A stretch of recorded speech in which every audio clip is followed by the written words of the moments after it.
2019లో నువ్వు ముఖ్యమంత్రి అయినప్పుడు నువ్వు చెప్పిన డైలాగ్ ఒకటి నేను గుర్తు చేస్తున్నా ఈరోజు.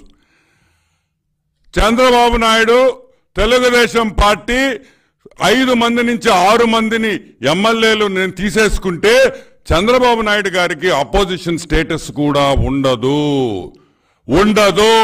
అని నువ్వు చెప్పిన మాట ఈరోజు జగన్మోహన్ రెడ్డి గుర్తు చేసుకోమంటున్నా. It's very important. నువ్వు మాట్లాడిన మాట హాఫ్ టికెట్ నువ్వు మర్చిపోవచ్చు, మేం మర్చిపోలేం. ఆ రోజు నువ్వు ఈ మాట అన్నప్పుడు ఈరోజు నీకు అపోజిషన్ లీడర్ వచ్చే అర్హత ఏముంది? అసలు ఎందుకు ఇవ్వాలయ్యా? ఎందుకు ఇవ్వాలి? మీకు అపోజిషన్ లీడర్గా ఏ క్వాలిఫికేషన్ ఉందని ఇవ్వాలి? చదువుకున్నావా? 0. చదువుకున్నావా? 10వ క్లాస్ ఫెయిలు. సరేలే మా రాజశేఖర రెడ్డి బిడ్డ, మా రాజశేఖర రెడ్డికి మా చంద్రబాబు నాయుడికి మంచి సంబంధాలు ఉన్నాయి.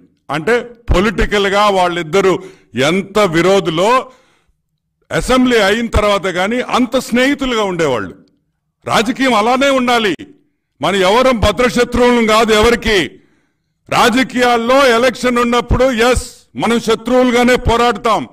ఎలక్షన్ అయిన తర్వాత స్నేహితులుగా బంధువులుగా అన్ని విధాలుగా కలిసిమెలిసి రాష్ట్రం కోసం పనిచేస్తాం. ఆ రోజు రాజశేఖర రెడ్డి ఉన్నప్పుడు ఈ విధంగా ఉండింది. ఈ రాక్షసుడు ముఖ్యమంత్రి అయిన తర్వాత జగన్మోహన్ రెడ్డి పూర్తిగా మార్చాడు. ఈరోజు అసెంబ్లీకి రానంటున్నాడు. ఈరోజు మేము అడుగుతున్నాం, ఓకే నీకు ఈలేదు కాబట్టి. అసలు మొట్టమొదటి తప్పు చంద్రబాబు నాయుడు గారు చేసింది ఆ రోజు ఫస్ట్ అసెంబ్లీ సెషన్ లో నీ కార్ని గేట్ దగ్గర పెట్టాల్సిన కార్ని అసెంబ్లీ లోపలికి తీసుకొని వచ్చాడు చూడు, ఆయన మంచితనం. అదే తప్పు అని మేము అంటున్నాం.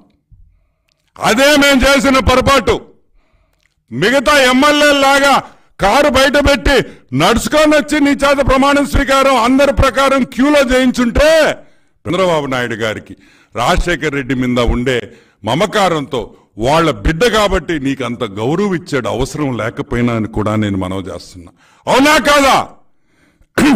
నిన్ను అసెంబ్లీ వరకు తీసుకురావాల్సిన పరిస్థితి ఉందా లేదా? కానీ that is the respect that you give and take అంటే ది రెస్పెక్ట్లో. ఆ గివ్ అండ్ టేక్ అనే విషయానికి జగన్మోహన్ రెడ్డికి అర్థం కూడా తెలియదని కూడా నేను మనవి చేస్తా ఉన్నా. ఓకే, ఇంకొక పాయింట్, వీళ్ళ గురించి వదిలేస్తామయ్యా. ఈ హాఫ్ టికెట్ గురించి పక్కన పెడితే, ఈ హాఫ్ టికెట్ కాకుండా ఇంకెంతమంది ఉన్నారు? 10 మంది ఎమ్మెల్యేలు ఉన్నారు. ఈ 10 మందికి వచ్చిన ఓట్లన్నీ 8,93,333 ఓట్లు ఈ 10 మంది ఎమ్మెల్యేలకు ఇచ్చారు. వచ్చినాయి, ప్రజలు ఓట్లేశారు మీకు.